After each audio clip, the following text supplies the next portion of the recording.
Listen, let me tell you something about this Knicks team. They have the identity. They have the physicality. We could wake up and the Knicks could be in the conference finals. That's a thing that can happen.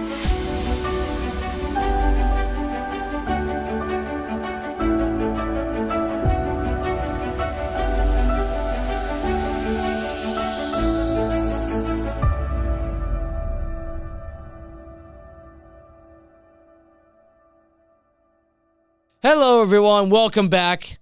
We had spring break. We had a long break, but we're back at it once again here on Empire State Hoops Season 2, Episode number 6. I'm Adam Rothschild, and alongside me, that's Matt Vargo once again for every episode. And today's episode of Empire State Hoops has been powered by Sport Pros USA. For more information, visit sportprosusa.com or call 877-HOOPS-NJ to make your dream court a reality today. So, how was your spring break, of course? Mine was excellent. I got to go visit my brother in Tampa, and that was fun. So how was yours? What did you do? I did nothing. I laid on my sofa all day, pet my dog, and just watched college basketball because March Madness is just about to happen in, I believe, tomorrow, actually. So, yeah, that's all I did, and it was wonderful. Couldn't ask for anything more. And you also got to watch your Philadelphia Eagles make some nice, interesting moves as well. That too, yeah. Jason Kelce, goodbye. Yep. Fletcher Cox, goodbye. Saquon Barkley into the picture now for those Eagles, and yeah, free agency. Yeah. A lot of stuff happened. Yeah, that's not, of course, another conversation for another day. Meanwhile, for the good old New York Knicks, they had a lot of games over break. We're going to get to several of them, as a lot of them were very crucial. A lot of important key factors, injuries still in play, as the playoffs are just a few weeks around the corner, which is insane to think about. It's like 1 month, I believe. Yeah, with the in-season tournament coming up, it's going to be really quick, so it's going to be a quick turnaround. And one of the games was the back-to-back against the 76ers. Of course, your 76ers. Yep. And the problem with the Sixers right now, they don't have Joel Embiid, and they didn't have enough. But in the first game, you have Kelly Oubre with an excellent performance, comes out of nowhere, and that game was under 80 points for both teams, and the Sixers win. Yep. The next game, the Knicks figure something out of the blue.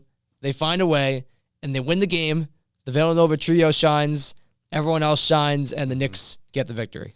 Yeah, that first game of the back-to-back, I'm pretty sure was the lowest scoring NBA game in 8 years since 2016. Like both against 79-73, and Kelly Oubre, the leading scorer, and obviously both teams were very injury riddled, but it literally felt like a throwback to an early 2000s NBA game with how low scoring it was. It was alarming. But in Game 2, Tyrese Maxey came back for Game 2 for the Sixers. So you'd think that the offense would get a jolt from that. No, they scored 79 again. The Knicks got 106 and obviously blew them out. I don't think any Sixer scored above 20. The Knicks had Brunson and Hart get over 20. And again, Achua and McBride off the bench were great.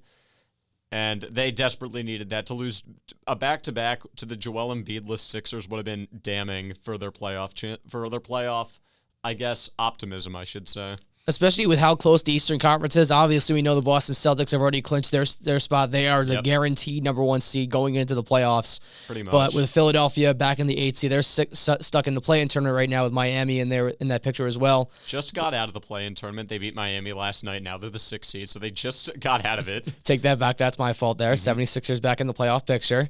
And this game was really important, as we said, and they got the job done we needed. But after this, they went on the road, which they're still on the road currently, which we'll talk about much more now. They have to go on the road for 4 games out west in Portland. Blowout victory. Brunson just cooked the Blazers, and they got out of Portland right away. That was a pretty easy win right there. It was close at first, but the Knicks figured it out and got the win. Meanwhile, they have to go down south to Northern California to take on the Beam. Yeah, light the Beam, the Kings. The Sacramento Kings. They were in the playoffs last year, of course, against Golden State, lost in 7. They were the 3 seed, which nobody in the world expected. And you have Mike Brown coming in as a first-year head coach there and takes them to the promised land. And they get to the playoffs for the first time in what seems like forever. And it was, yeah. Yeah, and now in this game, when the Knicks come into town, it's a completely different story, honestly. I mean, they just figured things out. There was this one play towards the end of the game, which you'll see in a second, when Jalen Brunson had probably one of the best fakes I have ever seen when he faked the pass just drove in for an easy layup. Take a look. It was cold. Now Brunson driving, puts it up, 40 for Brunson, joining an exclusive club. The Knicks now lead by 5. He's only the 4th Knick in franchise history to score 40 in back-to-back games, along with Bernard King, Patrick Ewing, and Carmelo Anthony. That was some pass there, I'll tell you that. And I think this game was really important for the Knicks because we know how Sacramento is. Their fans are nuts. It's a hostile environment there. And it was about getting the job done, and they stepped up and they did that. And the thing is that you can really be proud of from this game is that the Kings, obviously, they're not a good defensive team, and the Knicks only scored 98 points in this game. Like, if you were to say going in that the Knicks would only score 98 points, you would assume they lost the game by 15. But no, they held the Kings to 91 in their building. Really, the only guy who really cooked in this game a little bit was Sabonis. Nobody else particularly shot well for the Kings. And as for the Knicks, as you said with Brunson, he was phenomenal. 42 points, 17 of 28 shooting, hit half his threes. Like, the second leading scorer was DiVincenzo. He had 15, so it was basically the Brunson show, and they got out of Sacktown with a win. Yeah, that's really what it was. And they get out of Sacramento, get the win they need for that second win on the road. Mm-hmm. And we'll get to this third game right after the break, as it happened last night over in San Francisco. Mm-hmm. Against the team that the Knicks faced several weeks ago back at the Garden, but this time on the road getting into vengeance. And we'll take a short break here on episode 6 of season 2 of Empire State Hoops. We'll be right back. Hey there, basketball fans. Are you ready to take your love for the game to a whole new level? Well, listen up. We've got something that will make your hoop dreams come true. Introducing Sport Pros USA, the ultimate destination for all your backyard sport court needs. Whether you're a diehard Knicks fan or just looking for some slam dunk fun with your family, Sport Pros USA has got you covered. Picture this, it's a sunny afternoon in New York, and you step out onto your very own custom-built backyard basketball court. The court where legends are born and memories are made. A court where you can unleash your inner baller and shoot hoops like your favorite Knicks players. But it's not just about basketball, it's about family, friends, and fun. Whether you're hosting a game of horse with your buddies or teaching your kids how to dribble and shoot, Sport Pros USA brings the magic of the game right to your doorstep. Our courts are more than just a place to play.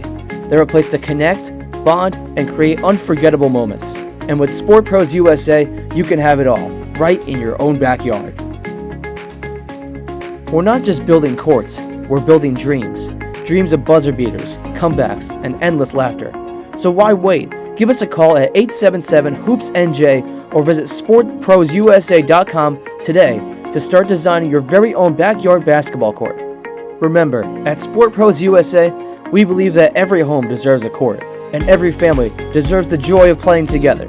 So don't just watch the game, be a part of it. And we're back here once again after the break. It's season 2, episode 6 of Empire State Hoops. I'm Adam Rothschild. And alongside me is Matt Vargo. And now we're getting into the second half of this road trip. The Knicks still have one more game to go, which we'll preview to close out the episode today. And this game last night, national TV, you're in San Francisco against the Warriors, a team you faced 2 weeks ago at the Garden, and Steph Curry lit you up, and this time the Knicks lit him back. You had Jalen Brunson dropping 34 points. But the real story, I think, out of this game was Miles McBride. Oh, yeah. This kid out of West Virginia, his third year in the league, I think this is probably one of the best games of his young career. He had 26 points, and he was in the starting role filling in because OG Anunoby, very last minute, flared up again with the injury, and he got sidelined. So, of course, Adrian Wojnarowski said he's going to be out for not just the Denver game on Thursday, but could possibly be out for the Brooklyn game and the games going on, of course, against the Pistons and the Raptors coming up on the schedule as well. So I think that was really important for McBride to step up and the rest of the team just to find a way to get a W.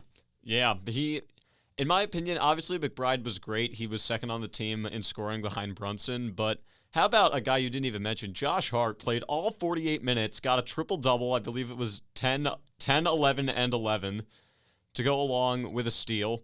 And again, played the entire game. The bench was so depleted, had to go. McBride was close. I think he only subbed out for maybe a minute, but that was it. I was surprised Brunson didn't play more. He only played 35 minutes in this one, which, I mean, I mean, hey, if you want to keep him fresh for the playoffs, I mean, might as well go for it. But again, he was hot like all night, so I would think he would have played more. But again, they got out with the win, and again, that was a healthy Golden State team fighting to try to at least, I think they're locked into the play-in, but they could have at least gotten like the second chance play-in game if they're 7 or 8. And again, other than Steph, who played fine, he shot the ball okay, nothing special. Like, Draymond didn't really burn you. Kuminga, I mean, who's been their rising star, he was also fine. And I think Klay's been kind of a revelation off the bench. The bench is kind of what keeps Golden State alive in this game, in all honesty. But again, to be heavily depleted going into Golden State to beat a hungry Warriors team, you got to be feeling good going in.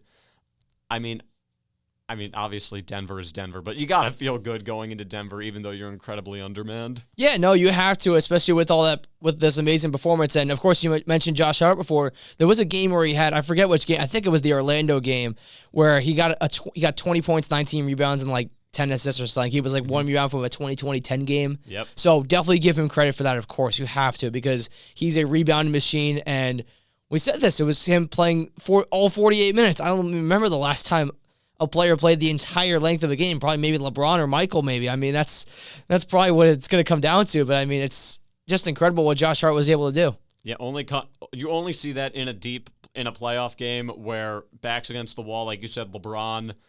I believe again, like Game 7 against the Warriors 2016, he might have played the entire game. I don't know that. Someone could fact check that. But again, to play the entire game. Wait, hold up. How are we forgetting about this? Didn't Jalen Brunson play the entire game against Miami in Game 6 last season? Oh yeah, when he had 41, and then no one stepped up. Yeah, nobody did, because they didn't have anyone. But guess what? Now they do, but everyone is still injured, unfortunately. So that's still the case here, which is unfortunate. Gotta get healthy. Time's running out. Yeah, they've been talking about that on ESPN, and it's really important, because many people think like a healthy Knicks team. Like, I'm gonna ask you this question real quick, because I heard Stephen A. Smith answer this the other day. Mm-hmm. Do you think the Knicks are a threat to the Celtics if the Knicks can go to the conference finals? No. Okay. I'm just gonna keep it real. Yes, you can. Yeah, the Boston Celtics. I feel like it's their conference to lose. I feel like the only team who can give them a full 7-game series and an upset is Milwaukee. If Giannis just balls out, Dame time is Dame time, and Doc Rivers stays out of the way, but. That's like fingers crossed for that. I think Boston is a virtual lock for the finals. And if they don't, then changes need to be made, in my opinion, in Boston. Yeah, because I'm not saying the Knicks are going to make it to like the finals or anything like that. I'm not saying, because they're not there yet. But I'm saying like second round, maybe conference rounds. I'm saying second round at most. It depends on who their opponent is, but that's what it's going to come down to, I think. But yes, Boston it's their conference to lose. They should be the ones going to the finals after all these moves that they made and the doubts that they had going into the year with their weak bench. But their benches turned out to be pretty good for a team like them. It kind of stays out of the way, like their bench. It doesn't actively hurt them. Obviously, the starters can build up like a 16-point lead right out of the gate, and the bench does a fine enough job not letting it get down the lead down to like 6 or 4 or anything. It keeps the opponent in check for the most part. It's not the glaring black hole we thought it would be, but I feel like if the Knicks are going to get to the conference finals, you got to get to 3. You got to get to the 3 seed. You don't want to run into Boston in the second round. You want to leapfrog Cleveland, play in the first round, maybe like Orlando or Indiana, and then give it a best shot at Milwaukee. And Milwaukee, again, they've been better now that Doc has settled in, but I still think they're vulnerable. If Brunson can string together a few performances, and at least the Knicks front court can contain Giannis, not slow him down, contain him. Yeah, that's one thing that Miami was able to do in the playoffs last season with their defensive strategy, which Eric Spoelstra is so good at doing that. And that was a really important thing last season. And this stat that we kind of talked about previously in the 76ers game, where the Sixers only got to 79 points. Now, the Knicks didn't do this to just the 76ers. They did this to 3 other teams. In fact, the Knicks, they just became the first team since 2012 to hold 3 consecutive opponents below 80 points. 80 points. Orlando and then the Sixers twice. So, again, that's insane to think about, especially, I mean, we just saw the All-Star game. They scored over 200 points. Now, obviously, nobody played any defense in the All-Star game, but in a league where Cat dropped, 60? Luka with a 60 piece, Embiid 70, all these crazy stat lines. To hold a team to under 80 points in a modern day NBA game is truly unheard of. Yeah, it's really like no one thought that any of this would happen years to come now. Like we talk about the early 2000s with the Kobes, with the Carmelos, with the LeBrons. Nobody thought that would happen back then because those guys knew how to play the game. Now it's all over social media and like people see it now and it's like all these players are in like it's a different era of basketball now. That's what it is now. And you got to feel like Adam Silver and all these guys aren't like back in the front offices aren't realizing that. Like they're trying to come up with ideas to make things work, but it's just not working because defense isn't really the big thing. 3-point shooting has been the thing now because we got big guys shooting. We've mentioned this in previous episodes of big guys shooting behind the 3-point line and stuff like that. So it's down to that also. Yeah, I think the only way I can think of to kind of slow down the kind of explosion of offense is to bring back initial now outlawed maneuvers. Like in the 90s, there was hand checking to try to like keep a guy in front of you at all times. Can't do that anymore. Obviously, and some other better things like letting players land in their shooting splits. Shout out to Zaza a cheap shot on Kawhi Leonard. He did that. Would have been okay back then, but not now. But other than that, don't really know what you can do to fix it because obviously the 3-point explosion, teams are taking like 30, 40 threes a night. So how are you, and again, considering how the top contenders are such elite at shooting the three, I don't really see how you can kind of slow down the offense. I kind of just feel like this is what the league is. The days of like 85 to 81 games are done. Yeah, I think that's pretty much over today, and that's obviously being less common now, and seeing it not as much as we have in past years, and of course, this being a completely new era of basketball with new stars, older stars fading away slowly but surely as they're slowly retiring and, ending their careers, like DeMarcus Cousins retiring from basketball recently. Yep, did. Boogie was good. Prime Boogie was something else. Yeah, he had an excellent career, of course, with the Sacramento Kings, New Orleans Pelicans, played with Golden State towards the tail end of his career, and then began to slowly fade away, but Boogie Cousins with a great career. Congratulations on an excellent career, and hope the best for you. And now getting to these last two games, we'll preview. The other two games later on are the Pistons and the Raptors. We've talked about the Raptors with the trade the Knicks made with them. The Pistons, as we know, are the laughingstock of the NBA. They've gotten a little bit better though. They have 12 wins now. They're ahead of the Wizards. So Kyle Kuzma mocked them on Twitter. They're ahead of Kyle Kuzma and the Wizards now. So kudos to Detroit. They bounced back okay enough, I suppose. I mean, we need to give a shout out to Evan Fournier because the other day the Miami Heat played the Detroit Pistons. Top of Cunningham had a three, missed it. Miami gets the ball back. Rozier hands to Bam. Bam hits a top of the key three on a fast break. He did. Goes straight in. Evan Fournier is like, you know what? I'm going to do it. Punts the ball into the air. Yep. Was fun. He really the guy who kicked the ball in the air?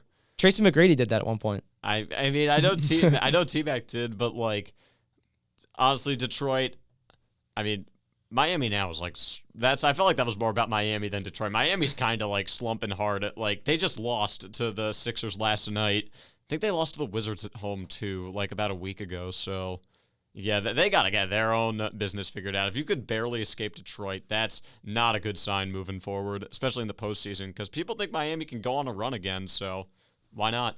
Yeah, and if you're curious, by the way, Evan Fournier was fined $25,000 for that kick. Oh my! Yes, I think it was worth it. Yeah, I mean, why not? Just you're on a laughingstock team. Anyways, getting to these preview games. So Thursday, it's going to be Denver. Yep. And coming off the win against Golden State, it's going to take a lot more because the Nuggets are always healthy and they have Murray and Jokic. They have all these role players and they're so good at moving the ball around. Pick and roll is unstoppable with Murray and Jokic. You got Aaron Gordon basically doing similar things as well. So it's another hard team to stop that the Knicks have played this year.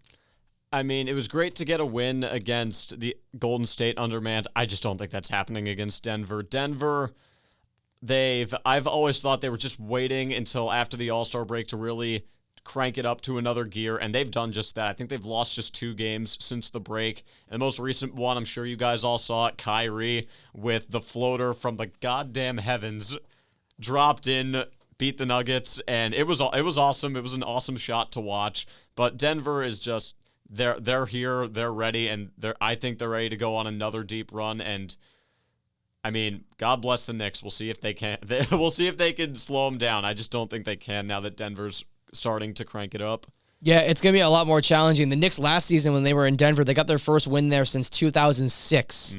So that was an excellent win, of course, but this one's going to be a lot more different because the Nuggets have made more additions and they've improved off of their championship season, and they're looking to do the same thing again, of course. And now getting to this final game we'll preview, of course, the Brooklyn Nets. I was in Orlando when the Nets were playing the Orlando Magic. Yep. That was a fun game to watch, but when you look at the Brooklyn Nets side, they could not do anything that game when I saw them. I mean, Cam Thomas was their leading scorer in the end of the first quarter. Mikal Bridges was a no-show, and Orlando had like 4 guys in double figures, so that was also another problem. So when you have that going on, you can't play defense. You can't really stop anyone. The Nets are not really a good defensive team, and their coach Jacques Vaughn got fired recently. They have had an interim head coach, so this should be a pretty straightforward game. This will be at the Garden, though, so this will be after the road trip is complete. This game will be on Saturday, I believe, at the Garden. So what do you think it's going to take for this? I don't think they should have a problem, but, I mean, you never know what can happen. It's the Battle of New York. Don't crash the car. That's all you got to do. The Nets, I mean, again, glad that you got to see the Magic. By default, they're my Magic because I picked them to be a playoff team before the season started. Not a lot of people did. So good to see that you got to see those Magic play in person, but the Nets, they just got it down bad. They turned down a massive haul they could have gotten for Mikal Bridges. I think it was 5 first-round picks. Turned it down. Cam Thomas is hit or miss. Ben Simmons got another nerve impingement. Doing what? Sitting improperly on the bench? I don't know. I genuinely think, does he just have, like, poor posture on the bench? Like, come on, Ben. Like, if you're sitting, like, I don't know. But he's going to get bought out, and he's going to be out of the league soon. But it's okay. It's okay, Nets. Actually, it's not okay. They don't have their draft picks. I think they gave them to Houston in the Harden trade.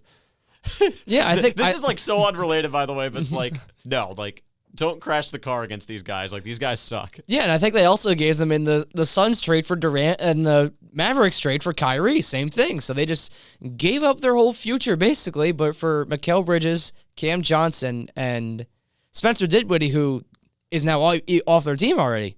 Yeah, he's on the Lakers, and he's been okay for the Lakers, I guess. I mean, I know he had a nice moment against Milwaukee where he blocked Dame at the very end, but other than that, yeah, the Nets just have it down bad. Went from the greatest big three ever that would rival the Heatles or Michael's Bulls, and now they're this. Like, I don't know what to say at this point. We don't know what to say about the Nets at this point. They've been a laughingstock, just like the Pistons, even though the Nets have actually won more games, but they're not as bad as the Pistons, but no, they're not. I think they might have to look deep about how this roster is constructed and maybe join the Pistons in the abyss. Yeah, why not? Why not join the abyss? Just do it. Like, Ethan, I'm so sorry your Brooklyn Nets are just, they can't win. I was there with you. I experienced it. I understand how the Magic fans were basically taunting you, but, you know, anyways, the Nets did not win. But they're not going to win against the Knicks. I'm sorry, dude. Anyways, all right, we're going to close this one out just so we can finish this episode out. And this episode of Empire State Hoops has been powered by Sport Pros USA. For more information, visit sportprosusa.com or call 877-HOOPS-NJ to make your dream court a reality today. So, another episode. We're back at it off of spring break. The NBA playoffs are right around the corner. March Madness starts very soon. Get your picks in. Yeah, fill out the bracket. I already filled out mine. Do it. Win some money for free. Do it. I have Arizona winning the whole thing, so please. Iowa State. I have Iowa State. Caitlin Clark going to win on the women's bracket. That's what I got. Oh, you bet. You bet. Absolutely. And from here on Empire State Hoops, we'll see you next time. I'm Adam Rothschild. That's Matthew Vargo. And have a good one, everyone. See ya. Peace.